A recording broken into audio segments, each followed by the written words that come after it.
अच्छा जी, अब एल्केन्स में हमने देखा methane, ethane, propane, butane, pentane. इनका कंबशन रिएक्शन देखो क्या होता है। कंबशन रिएक्शन में ऑक्सीजन के साथ रिएक्ट करके they form carbon dioxide and water. ठीक है, फॉर एग्जांपल अगर मैं बात करूं इथेन की, तो इथेन होता है C2 और जनरल फॉर्मूला क्या होता है इथेन एल्केन्स का, CnH2n+2, तो क्या बन जाएगा 2^4 + 2 6। ये ऑक्सीजन के साथ कंबाइन होकर रिएक्ट होकर बनाता है कार्बन डाइऑक्साइड एंड वाटर। ठीक है, आपने अगर इस कंबशन इक्वेशन को बैलेंस करना है तो आप हमेशा क्या करोगे, तो जो एटम्स ऑफ कार्बन है ना, ये मोल्स ऑफ कार्बन डाइऑक्साइड बन जाएगा, और ये एटम्स ऑफ हाइड्रोजन जो है ये मोल्स ऑफ वाटर बन जाएगा, 3 half of moles of water बन जाएगा, डिवाइड बाय 2 कर दोगे इसको। फिर राइट साइड पे आप देखोगे कि आपके ऑक्सीजन टोटल कितने हो गए हैं। ठीक है, ऑक्सीजन कितने हो गए, 2 2 4, 3 1 3, 4 + 3 हो गए 7। तो यहाँ पे कर दोगे लेफ्ट साइड पे 7/2, तो ये इक्वेशन आपके पास बैलेंस हो जाएगी। इसी तरह अगर मीथेन की बात करो तो मीथेन है CH4। ये मैंने पढ़ा दिया था क्या तुम लोगों को? मुझे ऐसा याद आ रहा है पढ़ा दिया था। तो बनेगा तो carbon dioxide and water rebalancing क्या करोगे, कार्बन यहाँ पे 1 है तो यहाँ 1 लगा दो, हाइड्रोजन यहाँ पे 4 है तो यहाँ 2 लगा दो, डिवाइड बाय 2 कर देना, 4 को 2 लगा दो। अच्छा, अब देखो यहाँ पे टोटल राइट साइड पे ऑक्सीजन कितने हो गए, 1 × 2, कार्बन डाइऑक्साइड की वजह से 2, वाटर में कितने हो जाए 2 × 1 2, 4 हमारे पास ऑक्सीजन है, तो यहाँ पे 4 का क्या मतलब है, 4/2 कर दो, तो ये ऑक्सीजन बैलेंस हो जाएगा। ठीक है, अच्छा इसके नोट्स मैंने दिए हुए तो हैं, अपना ग्रुप पे भेजे हुए तो हैं एल्केन्स के, मुर्तजा अगर नहीं हो तो देखना, मुझे मैसेज करना, क्लास के बाद मैं दोबारा भेज दूंगा। हाँ यार, हार्ड कॉपी मौका नहीं मिल रहा। सिंग of combustion equation of alkanes आपके पास चाहे किसी की भी आए ना, लेट से मैं कह रहा हूँ कि मेरे पास ऑक्टेन है, उसको मुझे बर्निंग किया, ऑक्टेन होता है C8H18। जब ये ऑक्सीजन के साथ कंबाइंड होगा तो it will form carbon dioxide and water. इसकी बैलेंसिंग कैसे करोगे, यहाँ पे 8 जो है वो उठा के ऐसे लिख दोगे, और जो तुम्हारा उसके साथ हाइड्रोजन के साथ जो 18 है इसको डिवाइडेड बाय 2 करोगे, तो ये कितना हो जाएगा 9, और वाटर के साथ यहाँ लिख दोगे 9। मतलब जो तुम्हारा ये है ना 8, ये यहाँ पे चला गया, और जो इसके साथ था वो यहाँ चला गया।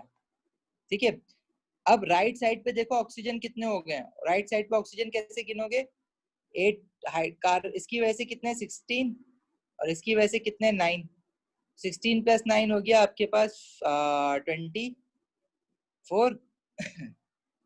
25, सॉरी 25। तो लेफ्ट साइड पे भी आपको 25 ऑक्सीजन करना है, यहाँ पर 2 ऑलरेडी लगा हुआ है, अगर 25 से मल्टीप्लाई कर दो तो 50 हो जाएगा, डिवाइड बाय 2 कर दो तो वापस 25 हो जाएगा। 25/2 भी लिख सकते हो उसको, या इसको 12.5 भी लिख सकते हो, हमारी मर्जी है। तो ये बैलेंसिंग इस तरह से होती है। ये होती है कंप्लीट कंबशन। कंप्लीट कंबशन कब होती है, जब ऑक्सीजन आपके पास एक्सिस में होता है। एक्सिस में तुम लोग अच्छी तरह पता है कि ऑक्सीजन बचा रह जाएगा, सारा का सारा हाइड्रोकार्बन जल के खत्म हो जाएगा, लिमिटिंग में होगा। लेकिन अगर किसी और वजह से तुम्हारे पास अगर यही मैं पेट्रोल, ये जो है ना ये पेट्रोल होता है, ऑक्टेन कहते हैं इसको ना, this is actually formula for petrol जो गाड़ियों में डालते हो। अगर किसी वजह से ऑक्सीजन की कमी हो जाती है और हाइड्रोकार्बन को जब कम ऑक्सीजन मिलता है ना, तो वो जल के अगर बनता है तो वो कार्बन डाइऑक्साइड नहीं बल्कि सिर्फ कार्बन, जो धुआं होता है ना, सूट जिसको कहते हो, ब्लैक ब्लैक कार्बन जो गाड़ियों का धुआं निकल रहा होता है। ठीक है, हाँ इक्वेशन में डेसिमल लगा सकते हो। तो दिस इज सूट, ये बनता है, और कार्बन मोनोऑक्साइड बनती है जो कि पॉइजनस गैस होती है, और कुछ कार्बन डाइऑक्साइड और वाटर भी बन रहा होता है। तो इनकम्प्लीट कंबशन पे जो है ना हमारे पास ये चीजें बन रही होती हैं, जिसमें से कार्बन और कार्बन मोनोऑक्साइड रिक्वायर्ड नहीं थी। ठीक है, अनवांटेड प्रोडक्ट है, तुम नहीं चाहते थे कि ये बने, क्योंकि कार्बन मोनोऑक्साइड बन रही है, वो पॉइजनस गैस है। वो अक्सर तुम लोगों ने कहानी सुनी होगी ना कि क्या कहते हैं, रात में वो हीटर जला के सो गए थे सब रूम बंद करके, तो क्या होता है कि ऑक्सीजन जो होती है रूम में वो आहिस्ता आहिस्ता खत्म होना शुरू हो जाती है, क्योंकि ऑक्सीजन आप इंसान इनहेल भी कर रहे होते हैं, और जब वो फ्यूल जल रहा है, तो चूल्हा भी अगर तुम्हारा जल रहा है घर में, तो वो ऑक्सीजन सराउंडिंग की ले रहा है तभी तो जल रहा है। चूल्हे में तो सिर्फ मीथेन निकल रही है, CH4। तो CH4 ऑक्सीजन के साथ कंबाइंड होकर कार्बन डाइऑक्साइड और वाटर बना रही है। तो CH4 तो चलो सुई गैस वालों की आ रही है, मीथेन ये ऑक्सीजन कहाँ से आ रहा है, जो आपके किचन के सराउंडिंग में। अब अगर आप पूरा बंद कर दोगे रूम अपना, तो एक वक्त आएगा ये ऑक्सीजन खत्म होना शुरू हो जाएगा। ऑक्सीजन खत्म होना शुरू हो जाएगा तो लिमिटिंग में आ जाएगा। जब ये लिमिटिंग में आ जाएगा तो फिर प्रोडक्ट में कार्बन डाइऑक्साइड नहीं बल्कि कार्बन मोनोऑक्साइड भी बनेगा। चलो कार्बन डाइऑक्साइड अगर ज्यादा हो जाता है ना रूम में, तो आपको सफोकेशन फील होती है, आप जो है वो रियलाइज कर लेते हो, रूम खोल के सांस लेने बाहर चले जाते हो। लेकिन कार्बन मोनोऑक्साइड किसी वजह से अगर आप इनहेल कर लेते हो ना, तो कार्बन मोनोऑक्साइड जो है ना वो आपके रेड ब्लड सेल्स को जाया कर देता है। मतलब रेड ब्लड सेल्स का काम क्या होता है कि वो आपका ऑक्सीजन और कार्बन डाइऑक्साइड का ट्रांसफर करते रहे, ऑक्सीजन सराउंडिंग से लें और आपके लंग्स तक ले जाए, और वहां से कार्बन डाइऑक्साइड लेके आपके लंग्स से एक्सक्रीट आउट करवा दें। गाड़ी होती है एक तरह की वो। लेकिन अगर कार्बन मोनोऑक्साइड किसी वजह से आप इनहेल करते हो, तो वो कार्बन मोनोऑक्साइड आपके रेड ब्लड सेल्स को जाके जाया कर देता है, वो काम करने के काबिल नहीं रहते। ठीक है, कार्बन मोनोऑक्साइड करता क्या है, it combines with haemoglobin irreversibly. Combine होने के बाद जो है वो उसको छोड़ता नहीं है, तो हीमोग्लोबिन का काम होता है कि वो ऑक्सीजन को अपने पास अट्रैक्ट करके, आप इनहेल करते हो तो लंग्स तक लेके जाता है, लंग्स से पूरी बॉडी में लेके जाता है फिर वो। ठीक है, और नहीं अगर हीमोग्लोबिन ही जाया हो जाएगा तो फिर बॉडी काम कैसे करेगी। ठीक है, अगर तुम लोग बायो वाले नहीं हो तो इसको देखो, अगर आप लोग इनहेल करते हो ना, तो बेसिकली व्हाट यू डू, आप अपने नॉस्ट्रिल से जब इनहेल करते हो तो you take gases into your lungs. ठीक है, लंग्स के अंदर आप लोगों को पता है कि ब्रोंकस, एल्वियोलाई वगैरह होते हैं। वहां पे क्या करते हो आप बेसिकली फ्रेश ऑक्सीजन अंदर लेते हो, और जो कार्बन डाइऑक्साइड होती है वो आप एक्सेल आउट कर रहे होते हो। ठीक है, लंग्स का काम तो ये होता है। लेकिन पूरी बॉडी में ऑक्सीजन, फ्रेश ऑक्सीजन सप्लाई कैसे होती है, और कार्बन डाइऑक्साइड जो बन रही होती है पूरी बॉडी से वो वापस कैसे आती है, वो आती है on red blood cells, RBC. ठीक है, और वो रेड ब्लड सेल्स के अंदर भी आपके पास क्या होता है, हीमोग्लोबिन। रेड ब्लड सेल्स के अंदर एक कंपाउंड होता है जिसको हम कहते हैं हीमोग्लोबिन। हीमोग्लोबिन उसको Hb से रिप्रेजेंट करते हैं। वो क्या करता है, जब वो लंग्स में आता है तो उसके साथ जो है वो कार्बन डाइऑक्साइड अटैच्ड होती है। वो जब लंग्स में आता है तो कार्बन डाइऑक्साइड को छोड़ देता है, अलग कर देता है खुद से, और Hb बन जाता है। और वो जो Hb है फिर वो ऑक्सीजन जो लंग्स के अंदर आई है उसके साथ कंबाइंड होता है, और क्या बना लेता है, HBO, O2, उसको साथ कंबाइन होके ब्लड में ले जाता है उसको, और ब्लड से जो वापस आ रहा है वो ये आ रहा था, रिटर्न जो आ रहा था। ये हीमोग्लोबिन का काम है। वही हीमोग्लोबिन कार्बन डाइऑक्साइड के साथ कंबाइन हो गया, वही हीमोग्लोबिन ऑक्सीजन के साथ कंबाइन होगा। लेकिन अगर किसी वजह से आपके पास हीमोग्लोबिन के साथ कार्बन मोनोऑक्साइड आ गया है, तो हीमोग्लोबिन और कार्बन मोनोऑक्साइड जब कंबाइन हो जाएंगे तो ये कभी छोड़ेगा ही नहीं कार्बन मोनोऑक्साइड हीमोग्लोबिन को। फिर हीमोग्लोबिन अपना ये काम नहीं कर सकता। जब ये काम नहीं कर सकता तो बॉडी में ऑक्सीजन नहीं जाएगी, कार्बन डाइऑक्साइड बाहर नहीं निकलेगी, सफोकेशन हो जाएगी, डेथ हो जाएगी। कार्बन मोनोऑक्साइड देखो ऐसे बनेगी, फॉर एग्जाम्पल अगर आपके पास ऑक्सीजन कम है, देखो हमारी जब जो इक्वेजन है वो इक्वेजन हमें ये कहती है कि as per this equation 1 mole of octane को, यहाँ पे 1 मोल है ना, और यहाँ पे जब मैं बैलेंस किया तो 12.5 आया था, तो 1 मोल ऑफ ऑक्टेन को 12.5 मोल ऑफ ऑक्सीजन चाहिए। लेकिन आपके पास क्या कहते हैं, ऑक्सीजन का सिर्फ लेट से 5 मोल था। तो 5 मोल होने का मतलब ये नहीं है कि रिएक्शन स्टार्ट नहीं होगा, रिएक्शन तो स्टार्ट हो जाएगा ना लेकिन हाइड्रोकार्बन जो है वो पूरा का पूरा नहीं जलेगा, आधा जलेगा आधा रह जाएगा, और जो आधा रह जाएगा उसमें से आधी चीज निकल रही थी, कुछ जो रह गया है वो फिर in the form of carbon और कार्बन मोनोऑक्साइड रह गया, क्योंकि ऑक्सीजन जो है इसके साथ लग रहा था, कुछ कार्बन के साथ लग के वो कार्बन डाइऑक्साइड बन गया, कुछ के साथ जो है वो कम लगा तो वो कार्बन मोनोऑक्साइड बन गया, कुछ के साथ बिल्कुल नहीं लगा तो वो कार्बन सूट बन गया। सही है हसन, समझ आई बात।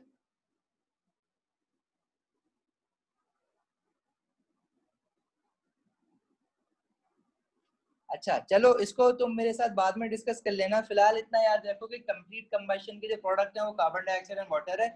इनकम्प्लीट कंबशन के जो प्रोडक्ट हैं वो कार्बन, कार्बन मोनोऑक्साइड और कार्बन डाइऑक्साइड एंड वाटर है। एडिशनल जो बन रहा है उसमें कार्बन और कार्बन मोनोऑक्साइड बन रहा है, मतलब soot and carbon monoxide. Soot is the smoke, black smoke जो होता है।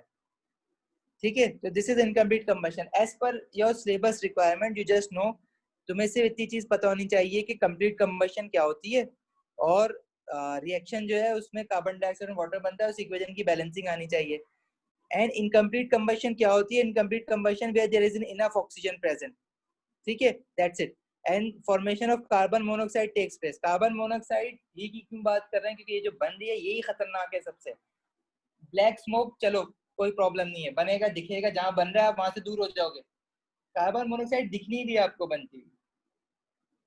अच्छा, trends in combustion down the homologous series बात करो तो हमारे पास स्टार्ट कहां से होता है? मीथेन, इथेन, प्रोपेन, ब्यूटेन, क्या कहते हैं, 10 2 4 9 10, पेंटेन। जैसे जैसे नीचे जाएंगे ना, ऑक्टेन, ऑक्टेन के नीचे डीजल आता है, डीजल और C11 वाला हो जाता है, ठीक है। तो जैसे जैसे नीचे जाएंगे तो एल्केन की जो कंबशन है वो मुश्किल होती जाएगी, ठीक है। कार्बन मोनोऑक्साइड ओडोरलेस होती है और कलरलेस भी होती है। तो आपने ट्रेंड इन कंबशन क्या है? Hydrocarbon becomes harder to ignite as the molecules get bigger as we go down the homologous series, क्योंकि वो वेपोराइज इजीली नहीं हो रहा। और why carbon monoxide is a poisonous gas? Because it combines irreversibly with hemoglobin। ये line याद कर लेना, ठीक है। Making haemoglobin useless for carrying oxygen gas, बस इतना याद कर लेना, ठीक है। उसकी वजह से सफोकेशन हो जाती है, दैट्स इट। इसकी डिटेल में नहीं जाना कि क्यों, किस तरह से हीमोग्लोबिन काम क्या कर रहा था और क्यों हो रहा था ऐसा सब कुछ।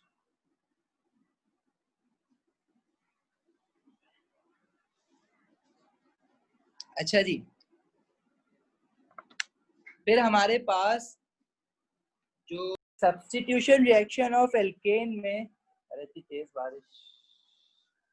अच्छा देखो, सब्स्टिट्यूशन रिएक्शन में क्या हो रहा है,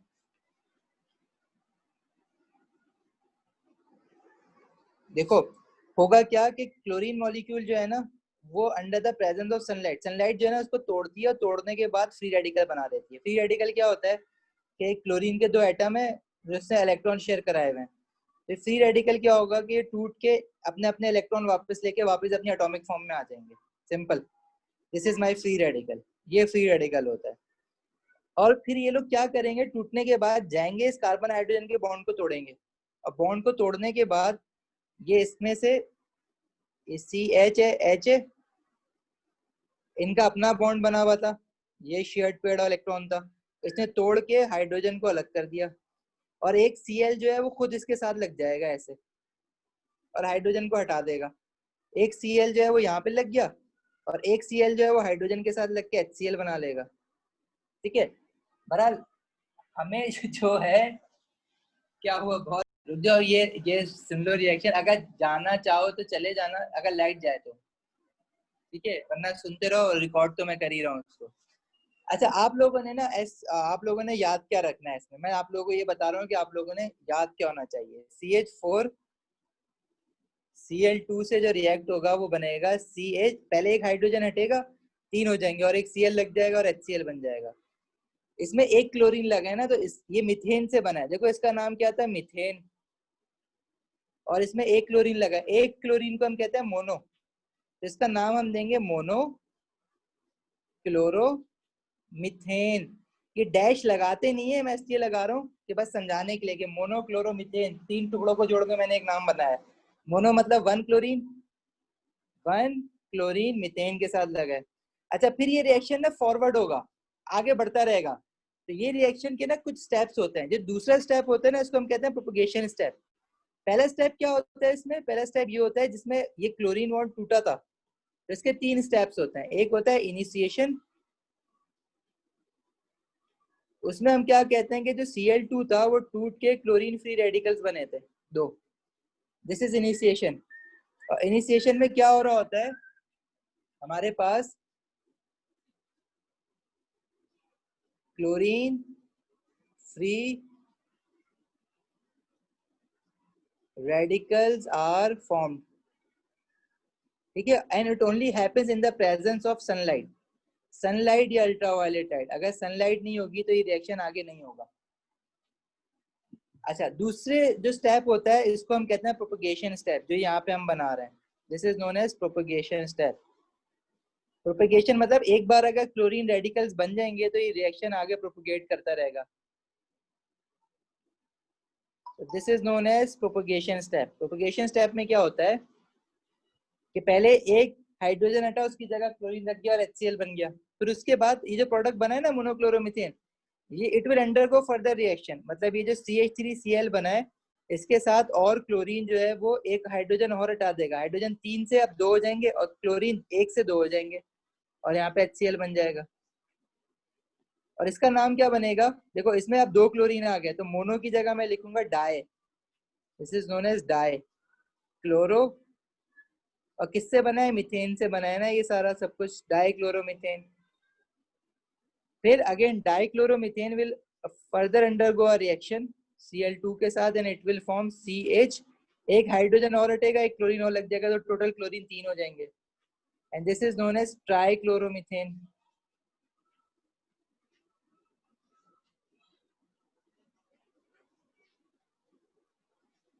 दिस इज ट्राइक्लोरोमीथेन।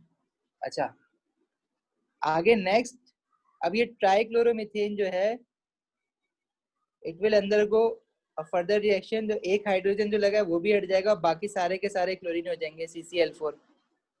ट्राई के बाद 4 जो होते हैं उसको कहते हैं टेट्रा। टेट्रा पैक होते हैं ना 4 कोनों वाला, टेट्रा क्लोरो मिथेन।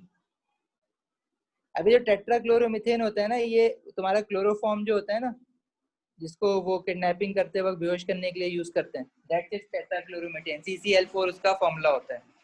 तो ये स्टेप्स तुम लोगों को याद होने चाहिए प्रोपगेशन स्टेप के, यहाँ पे लिखे हुए। सही है। और इसकी ऑर्गेनिक में जब भी हम रिएक्शंस पढ़ेंगे ना ऑर्गेनिक केमिस्ट्री में, तो वो सबसे रिएक्टेंट्स हमें याद होने चाहिए कि क्या रिएक्टेंट यूज हो रहे हैं और उस पर्टिकुलर रिएक्शन को करवाने के लिए क्या कंडीशन यूज है। जैसे एब्सेंस ऑफ क्या कहते हैं ultraviolet, absence of ultraviolet light लिख दिया इसमें, sorry, has to be change.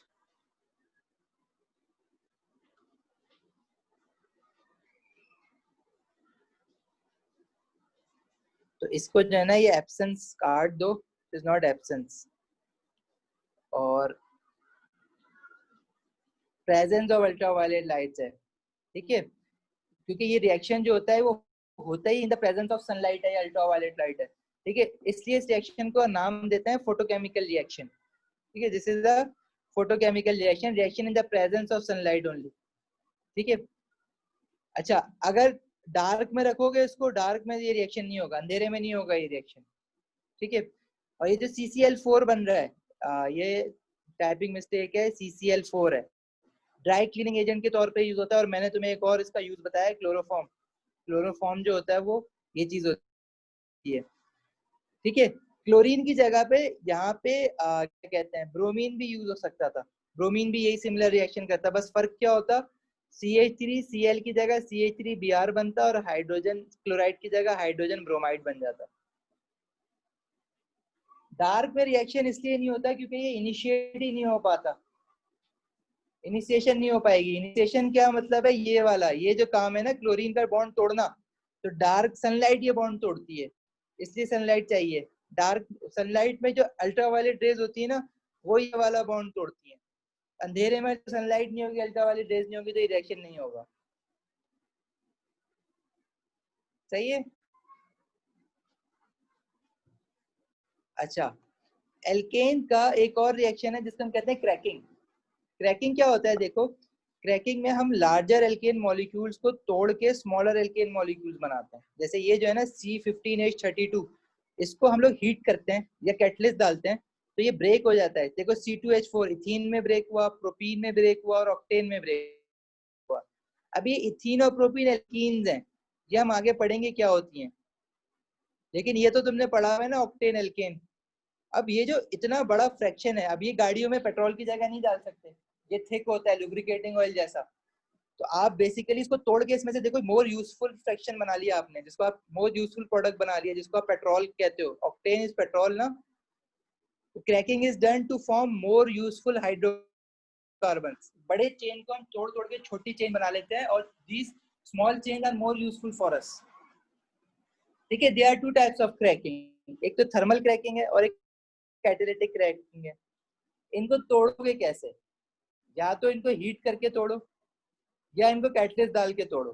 तो दो तरह की क्रैकिंग होती है, एक होती है थर्मल, एक होती है कैटालिटिक। थर्मल क्रैकिंग में आप क्या करते हो? हीट, लेकिन heat in the absence of oxygen जरूरी है। अगर आप C15H32 को हीट कर रहे हो और अगर साथ में ऑक्सीजन भी है तो पता है क्या होगा? फिर क्रैकिंग नहीं होगी बल्कि कंबशन हो जाएगी, कार्बन डाइऑक्साइड और वाटर बन जाएगा। इसलिए you have to make sure thermal cracking is always done in the absence of oxygen. Oxygen या एयर नहीं होनी चाहिए, वरना तो वो बर्न होके कार्बन डाइऑक्साइड वाटर बन जाएगा, तो कुछ बचेगा ही नहीं तुम्हारे पास। सही है। देखो क्रैकिंग को इस तरह से समझो, ये C15 है, इसका क्या मतलब है कि 15 कार्बन की चेन है। इतनी बड़ी कार्बन का जो मॉलिक्यूल है वो यूजफुल नहीं है, छोटे छोटे यूजफुल होते हैं जो इंजन में पेट्रोल की जगह डलेगा। इसको हम तोड़ें, दैट्स इट, अपने अपने रिक्वायर्ड उसमें। ये क्रैकिंग है। अच्छा, क्रैकिंग में क्या क्या याद होना चाहिए? Temperature 450 to 750 degree Celsius thermal cracking में, और प्रेशर होना चाहिए 70 atmosphere. You must remember the temperature, जो कि पूछता है क्वेश्चन में हमेशा। ये इतना टेम्परेचर होना चाहिए और प्रेशर कितना होना चाहिए? 70 एटमॉस्फेयर। एटमॉस्फेयर भी एक प्रेशर का यूनिट है, जैसे पैस्कल्स है ना। और एब्सेंस ऑफ ऑक्सीजन एक बहुत बड़ी कंडीशन है इसकी। अगर एब्सेंस ऑफ ऑक्सीजन नहीं होगी तो एक कंबशन हो जाएगी, क्रैकिंग नहीं होगी फिर। ठीक है, अगर एब्सेंस ऑफ ऑक्सीजन नहीं होगी तो इट विल कंबस्ट, और ये हमें नहीं होने देना है, कंबशन नहीं चाहिए हमें। अच्छा, next is catalytic cracking. Catalytic cracking क्या होती है? हीट तो आप उसमें करते हो, लेकिन आपको ज्यादा हीट करनी नहीं पड़ती उसमें, अगर आप कैटलिस्ट यूज कर लो। कैटलिस्ट क्या करता है? एक्टिवेशन एनर्जी कम कर देता है, वो हम बाद में देखेंगे। लेकिन कैटलिस्ट डालने से हमें टेम्परेचर जो है वो इतना ज्यादा टेम्परेचर नहीं देना पड़ता, 50 60 70 डिग्री सेल्सियस से हमारा काम निकल जाता है। टेम्परेचर कम होगा तो मतलब मुझे हीट कम करना पड़ेगा, वो मेरे लिए प्रॉफिटेबल भी है। इसमें जो कैटलिस्ट यूज करते हो उसका नाम याद होना चाहिए, सिलिकॉन डाइऑक्साइड या एल्यूमिनियम ऑक्साइड। इसको सिलिकॉन डाइऑक्साइड को सिलिका कहते हैं, एल्यूमिनियम ऑक्साइड को एल्यूमिना कहते हैं। ठीक है, ये नाम से भी यूज होता है। Silicon dioxide is known as silica और aluminium oxide is known as alumina. ठीक है, अच्छा जी। कंडीशंस क्या है इसकी? Heat in the absence of oxygen. Again oxygen इसमें भी नहीं होनी चाहिए, वरना वही बात हो जाएगी, कंबशन हो जाएगी, कार्बन डाइऑक्साइड और वाटर बन जाएगा। लेबोरेटरी में जो क्रैकिंग करते हैं ना एक्सपेरिमेंट, उसका ये होता है कि हमने यहाँ पे एक टेस्ट ट्यूब ली। टेस्ट ट्यूब के अंदर हम लोगों ने क्या कहते हैं, ये पोर्सलिन चिप जो होती है ना, ये सिलिकॉन डाइऑक्साइड सिलिका की बनी होती है। मतलब तुम्हारे घर में जो वो चाइना प्लेट होती है ना, जो गिरती है टूट जाती है, जिस पर डांट भी पड़ती है गिरने पे हाथ से, क्योंकि वो हमेशा ही टूटती है गिरने पे, बचती नहीं है वो। तो वो जो है ना, वो चाइना प्लेट होती है, सिलिकॉन डाइऑक्साइड जिसको कहते हैं, सिलिका। वो हम लोग ले लेते हैं वैसे कुछ उसके छोटे छोटे टुकड़े, वो एज अ कैटलिस्ट काम करती है हमारे। यहाँ पे कोई भी एल्केन या पैराफिन, पैराफिन जो है as a type of alkane. ठीक है, इसका जो वो होता है वो मेरे ख्याल से C7 तक होता है कार्बन उसमें। तो उसको हम रुई लेते हैं, कॉटन वूल, पैराफिन में डिप करके यहाँ रख देते हैं। अब यहाँ से पैराफिन के वेपर निकलते हैं जब मैं इसको हीट करता हूँ, और जब वो इससे पोर्सिन से गुजरते हैं तो उनकी क्रैकिंग हो जाती है। क्रैकिंग होने के बाद इसमें से कुछ डिफरेंट फ्रैक्शन निकलते हैं। मतलब अब फिर एक सिर्फ मॉलिक्यूल नहीं होगा, बड़े डिफरेंट मॉलिक्यूल्स होंगे छोटे बड़े। ठीक है, और फिर वो टेस्ट ट्यूब से यहाँ से पानी से गुजरते हुए यहाँ पे ऊपर जो है वो स्टोर हो जाते हैं पानी के ऊपर, क्योंकि लाइटर देन वाटर होते हैं ना, तो वाटर से ऊपर आ जाते हैं, वो लेस डेंसर होते हैं। ठीक है, और ये जो भी गैस बनी है उसके बाद तुम उसको जला के टेस्ट कर सकते हो, ये आगे का काम है। तो ये क्रैकिंग का apparatus है। पैराफिन वॉलेटाइल नहीं होती है, लेकिन देखो मैं यहाँ पे इसको हीट कर रहा हूँ ना, हीट कर रहा हूँ तो वो फिर बॉयल होना शुरू हो जाएगी, इवेपोरेट होना शुरू हो जाएगी। पैराफिन जो वैक्स होती है ना तुम्हारे पास, वैसलीन, वो पैराफिन होती है। अगर तुम उसको हीट करना शुरू कर दो ना, लाइटर लगाओ उस पर, तो फिर वो वेपर बन के निकलना शुरू हो जाएगी थोड़ी सी हीट पे ही। ठीक है, वॉलेटाइल नहीं होती है, सॉलिड फॉर्म में होती है पैराफिन। वैसलीन जो कहते हैं ना, वो पैराफिन होती है। अच्छा, यूजेस ऑफ एल्केन्स क्या क्या होते हैं? मीथेन आपको पता है कि CH4 जो होता है वो कुकिंग गैस में यूज होता है, बहुत अच्छे से मीथेन का यूज पता है। कुकिंग गैस या नेचुरल गैस में यूज होता है, एज अ फ्यूल इंडस्ट्रीज में एज अ फ्यूल यूज होता है। ठीक है, तुम्हारे घरों में खाना पकाने के लिए गीजर में हमारे पास जो है वो नेचुरल गैस यूज हो रही होती है। अच्छा, इंडस्ट्रीज में भी यूज हो रही होती है हीटिंग के पर्पस के लिए। और मिथेन से अभी आपने देखा टेट्राक्लोरोमीथेन बना रहे हो, टेट्राक्लोरोमीथेन बहुत ज्यादा यूज होता है, as a drying agent use होता है, एज अ सॉल्वेंट यूज होता है, क्लोरोफॉर्म मेडिसिन इंडस्ट्री में यूज होता है।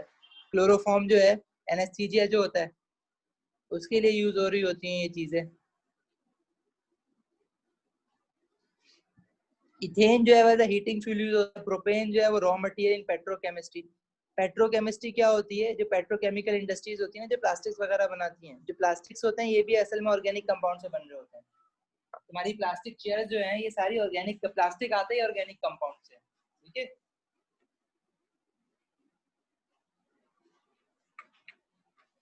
अच्छा इसके बाद हमारा ब्यूटेन होता है, लिक्विफाइड पेट्रोलियम गैस। जो कच्ची गैस होती है ना सिलेंडर वाली, लाल कलर के जो सिलेंडर होते हैं जिन लोगों के घरों में गैस नहीं आती, वो ब्यूटेन यूज करते हैं, एलपीजी, एलपीजी सिलेंडर जो होता है। फिर पेंटेन होता है, पेंटेन फोमिंग एजेंट के लिए यूज होता है, फोमिंग एजेंट झाग बनाने के लिए जैसे सर्फ वगैरह में। बहरहाल ये यूजेस याद कर लेना, डिटेल में इतना जाने की जरूरत नहीं है। तो ये हमारा एल्केन जो है वो खत्म हो जाता है यहाँ पे। अभी नेक्स्ट फिर हमें कल एल्कीन पढ़ेंगे। एल्केन के तुम लोगों को मैंने वर्कशीट अगर नहीं भेजी है तो मैं तुम्हें भेज देता हूँ अभी, ताकि तुम लोग जो है उसकी वर्कशीट स्टार्ट कर दो।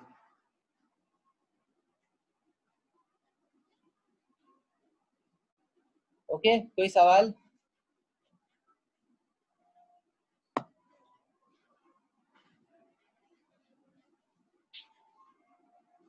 कुछ पूछना है तुम दोनों में से किसी को? नहीं तो क्लास एंड कर दें।